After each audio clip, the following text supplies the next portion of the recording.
bagi saya, datangnya dari Tuhan melalui penanggung jawab Pelprap wilayah yang memberikan saya kesempatan untuk melayani Tuhan malam ini. Puji Tuhan. Sudah di dalam Tuhan, ini kali yang ketiga saya berdiri di mimbar ini. 2022 pernah ada di sini, sama seperti ini juga, ibadah pagi dan waktu itu ibadah sore juga sampai malam. Puji Tuhan. Saudara sudah diperkenalkan tadi nama saya, dan mari kita sama-sama akan masuk dalam kebenaran firman Tuhan yang pada kesempatan ini saya beri judul Marilah Kita Berperkara. Marilah kita berperkara.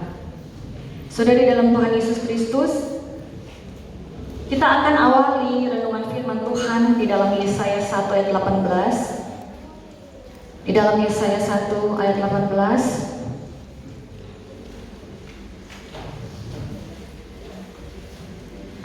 Kalau sudah dapat katakan amin.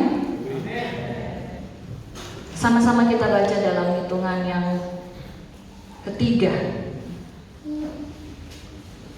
1, 2, 3. Marilah, baiklah kita berperkara firman Tuhan.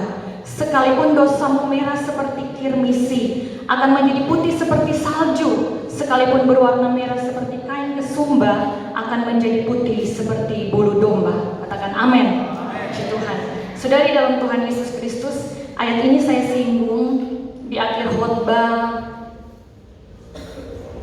di pelayanan GPDI Mawar Saron ya tadi pagi.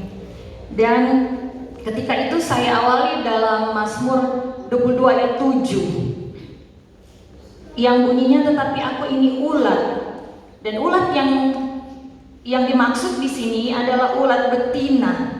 Ya, saya sampaikan tadi di ibadah pagi. Ini adalah ulat betina penghasil warna kirmisi. Saya akan sedikit kembali mengulang untuk kita semua, untuk kita akan masuk di dalam kebenaran firman Tuhan yang saya beri judul tadi, marilah kita berperkara itu, saudara. Nah, ulat betina ini yang saya katakan tadi sebagai penghasil warna kirmisi, warna yang mahal, warna yang dipakai di tabernakel. Saya tadi sempat lihat ada warna yang lebih kena daripada warna ungu yang ini ya. Di layar tadi, di lagu-lagu, saya bilang sama suami, ini warnanya. Ya, itu adalah warna identik dengan Paskah karena menggambarkan Tuhan Yesus yang berkorban, seperti halnya yang dinubuatkan oleh Raja Daud 1000 tahun sebelum Yesus dilahirkan. Ya, saudara di dalam Tuhan, Mazmur 22 ayat 7 ini dia pakai kata yang memang merujuk pada ulat betina. Nah, tadi saya sampaikan bahwa ulat betina itu menjelang bulan April, ulat ini bertelur dan dia mencari pohon ek, pohon kermes. Ya, di sana dia membawa telurnya dan pada bulan April dia menetas. Nah, singkatnya saudara di dalam Tuhan Yesus Kristus, ada dua hal yang disediakan oleh ulat kirmisi ini, yang dalam bahasa aslinya tolaah. Ya saudara, pertama, cangkang perlindungan. Dia membentuk cangkang perlindungan bagi telur-telur yang akan ditetaskan. Ya, ketika dia naik ke pohon ek, dia melekatkan tubuhnya sekuat-kuatnya di pohon itu, kemudian dia membentuk cangkang sehingga telur-telur ini terlindungi. Ulat ini merujuk pada Yesus. Ya saudara, dan di dalam Yohanes 17 ayat 12, selama Aku memelihara mereka dalam namamu, yaitu namamu yang telah engkau berikan kepadaku. Aku telah menjaga mereka dan tidak ada seorang pun dari mereka yang binasa, selain daripada dia yang ditentukan untuk binasa, supaya genaplah yang tertulis dalam kitab suci. Jadi ini disampaikan Tuhan Yesus, saudara. Bagaimana Tuhan Yesus bagaikan induk ulat tadi, ya, ulat kermes tadi, yang melindungi telur-telurnya, sehingga dia perlu membentuk cangkang. Cangkang itu bagian yang terbentuk dari zat dalam tubuh ulat tersebut, sehingga lebih keras, ya saudara, lebih keras, sehingga benar-benar larva atau ulat itu yang kemudian menjadi larva, menetas menjadi larva, terlindungi dalam tubuh induk ulat tadi. Saudara, di dalam Tuhan Yesus bukan hanya itu yang disediakan, ternyata ulat juga menyediakan makanan untuk telur setelah menetas. Apa yang menjadi makanan? Ya, dari ketika jadi ulat, sebelum menjadi larva, dia telur-telurnya ini menetas menjadi larva. Nah, makanan larva ini adalah apa, saudara? Makanan larva adalah induknya sendiri. Ya, mereka memakan induknya sampai induk tersebut mati. Mari kita perhatikan Yohanes 6 ayat 51. Akulah roti hidup yang telah turun dari sorga. Jikalau seorang makan dari roti ini, ia akan hidup selama-lamanya. Dan roti yang kuberikan itu ialah dagingku yang akan kuberikan untuk hidup dunia. Bahwa benar-benar penggambaran ini, saudara. Saya katakan tadi, ulat yang dimaksud oleh Raja Daud sebagai nubuatan tentang Yesus Kristus bukan ulat yang sembarangan, saudara. Yang begitu dalam maknanya menggambarkan Tuhan Yesus. Bahkan bukan hanya sekedar pengorbanannya, ya. Yang tadi dia merelakan tubuhnya menjadi makanan ulat-ulat yang baru menetas atau larva-larva itu tadi, saudara. Dan selanjutnya, dari induk yang mati ini dan juga dari cangkang yang mengeluarkan warna merah kermisi, violet, ya, ungu tua atau merah tua. Bagaimana kita melihat darah itu yang sudah mau kering, ya saudara. Seperti itu warnanya keluar dari induk kirmisi ini. Dan warna ini melekat pada larva-larva tadi sampai seumur hidup mereka secara permanen.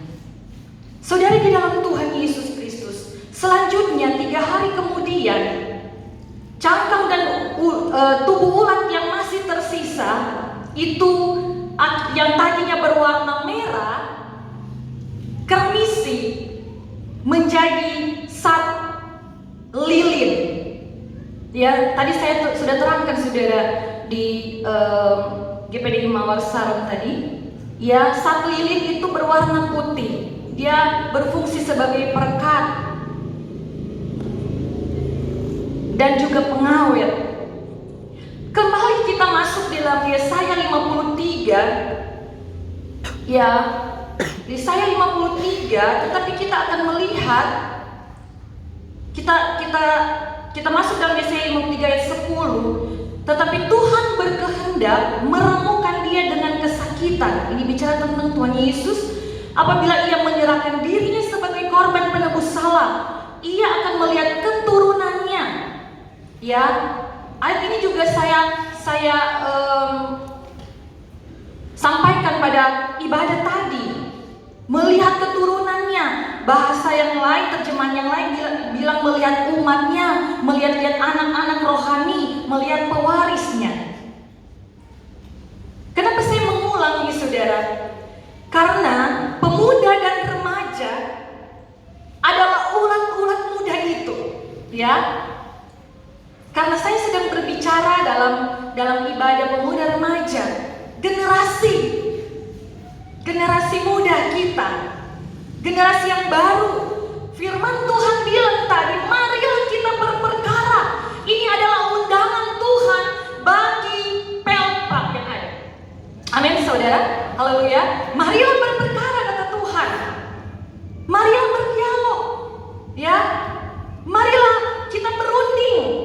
Marilah kita menyelesaikan perkara apa? Perkara dosa.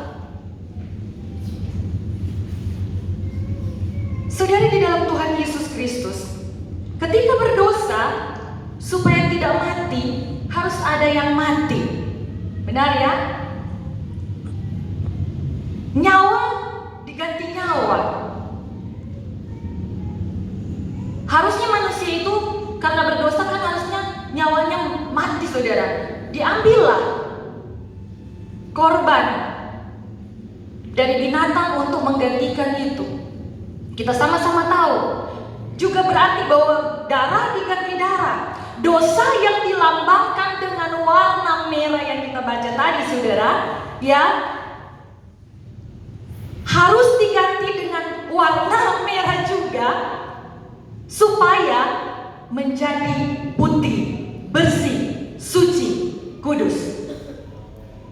Ini yang ingin saya bawa bagi kita semua. Marilah kita berperkara bukan sekedar membawa pengharapan bagi saya dan saudara, bagi anak-anak muda, bagi generasi kita. Tetapi ini adalah ajakan untuk kita menggunakan akal budi kita, diperbaharui, ya, supaya kita menyadari dosa dan bertobat. Saya baca saudara, saya tidak terlalu akan lama dalam menyampaikan firman Tuhan ini karena sebentar ada pelantikan saya dengar. Mari kita akan melihat mulai dari ayat 16 Yesaya 1. Baca sama-sama ya saudara, sampai ayat yang ke-20. Yesaya 1 ayat 16 sampai ayat yang ke-20. 1, 2, 3. Basuhlah, bersihkanlah dirimu, jauhkanlah perbuatannya apa? Jahat dari depan mataku. Berhentilah apa saudara? Berbuat jahat. Belajarlah berbuat baik. Usahakanlah keadilan. Kendalikanlah orang kejam. Belalah hak anak-anak yatim. Perjuangkanlah perkara janda-janda. Baru ayat pokok kita tadi. Marilah, baiklah kita berperkara firman Tuhan. Kita diskusikan kata Tuhan. Sekalipun dosamu merah seperti kirmisi, akan menjadi putih seperti salju. Sekalipun berwarna merah seperti kain kesumba, akan menjadi putih seperti bulu domba. Ayat 19. Jika kamu menurut dan mau mendengar, maka kamu akan memakan hasil baik dari negeri itu. Ayat 20. Tetapi jika kamu melawan dan memberontak, maka kamu akan dimakan oleh pedang. Sungguh Tuhan yang mengucapkannya. Amin saudara.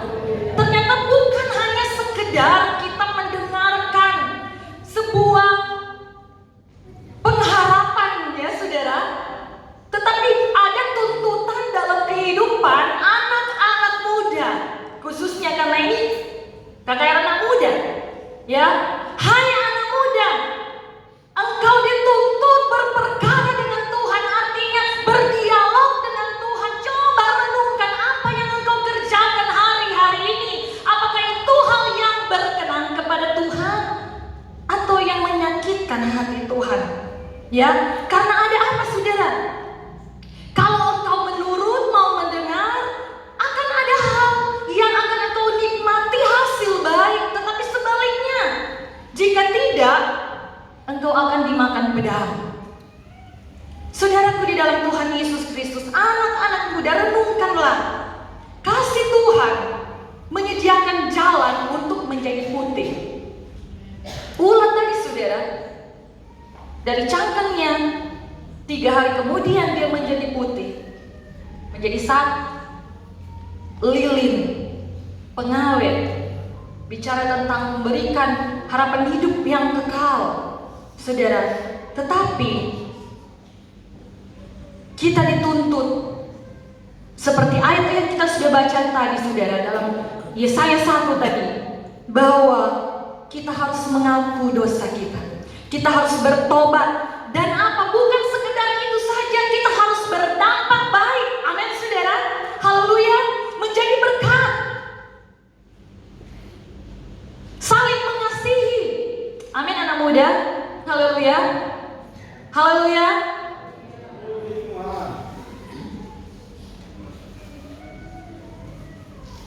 Kita harus mengerjakan keselamatan kita dengan pertobatan.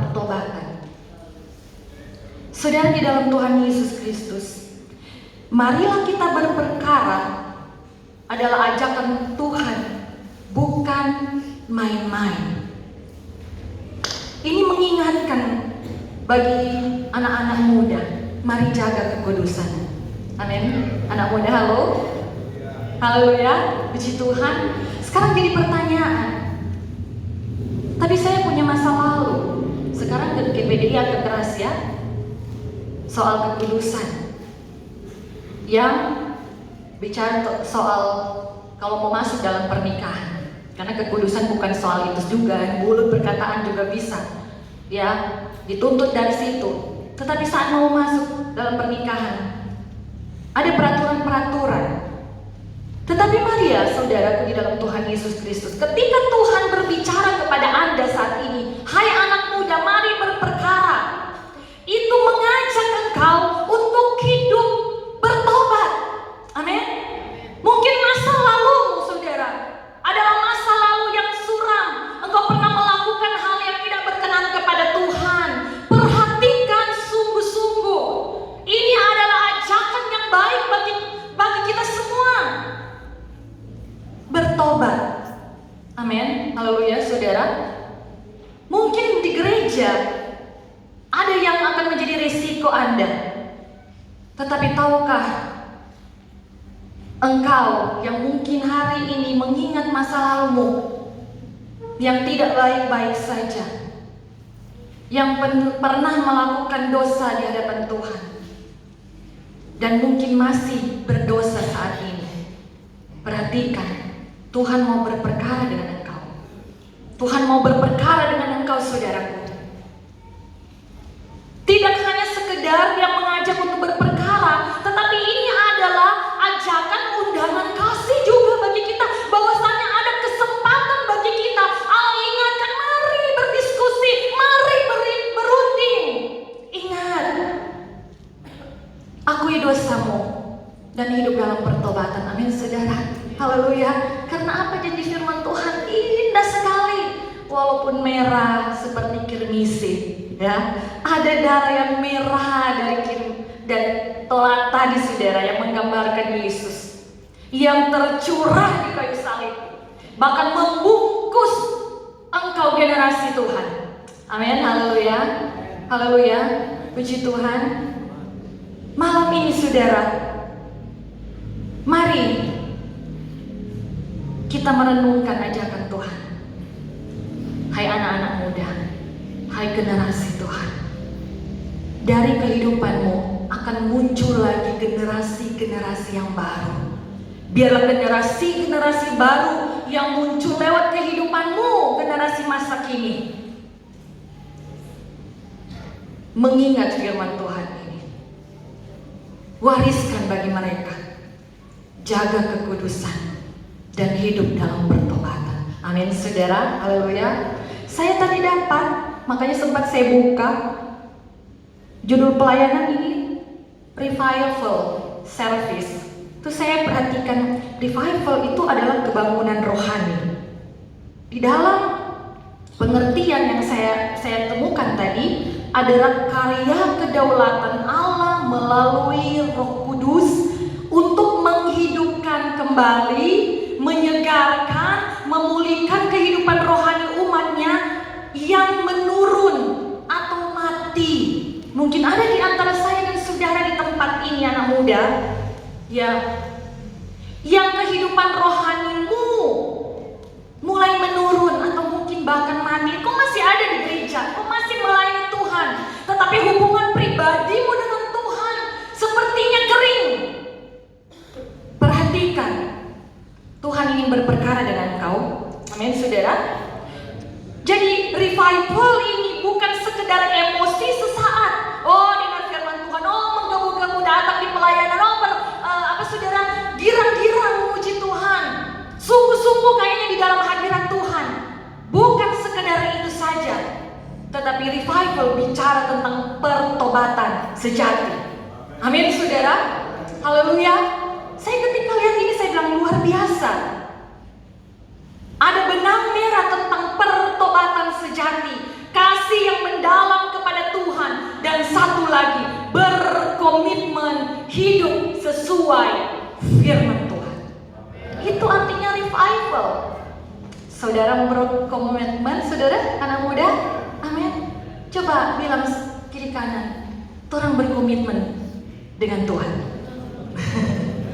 Ya, amin. Ingat supaya malam ini menjadi malam di mana momentum bagi kita berkomitmen kembali dengan Tuhan. Karena Tuhan berperkara dengan engkau. Tuhan berperkara juga dengan saya. Tuhan berperkara juga dengan hamba-hamba Tuhan. Dengan siapapun yang akan dilantik sebentar. Tuhan berperkara dengan kita semua. Amin, saudara. Bukan main-main ya, saudara. Tidak hanya tentang kasih, tetapi tentang Dia mau mengingatkan kita untuk hidup dalam pertobatan. Saudara di dalam Tuhan Yesus Kristus, anak-anak muda, saya mau mengajak engkau yang mau hidup dalam pertobatan sejati dan yang mau berkomitmen kembali dengan Tuhan. Hamba-hamba Tuhan di sini ada banyak. Yuk, maju ke depan, saudara. Haleluya. Puji Tuhan. Tahukah saudara, ketika Tuhan memakai hamba-hamba Tuhan yang mendoakan engkau, itu juga adalah alat Tuhan untuk memulihkan hidupmu. Adalah alat Tuhan untuk Roh Kudus bekerja lewat hamba-hamba Tuhan, bekerja mengalir dalam kehidupanmu. Saudara, oleh kuasa darahmu kau telah tebus dosaku, ku menjadi ciptaan yang baru. Saya undang anak-anak muda, dan saya juga minta kesediaan hamba Tuhan untuk berdoa. Ya, saudara, terbeban bagi anak-anak muda ini. Mereka adalah generasi yang sangat dicintai oleh Tuhan. Perhatikan saudaraku, Tuhan ingin berperkara dengan engkau. Malam ini Tuhan mau berperkara dengan engkau dengan kasih-Nya. Dia mau melawat kehidupanmu, yang mau hidup bertobat, yang mau hidup berkomitmen kembali. Tuhan, masa lalu saya Tuhan kayaknya semakin hari semakin menuduh, mengintimidasi kehidupan saya. Dosa saya pernah saya lakukan melawan dan menyakiti Engkau. Itu yang kadang-kala membuat saya ini seolah-olah saya ini kalau berbakti kepada Tuhan kayaknya sungguh-sungguh Tuhan, tetapi saya jauh daripadamu. Saya merasa tidak layak.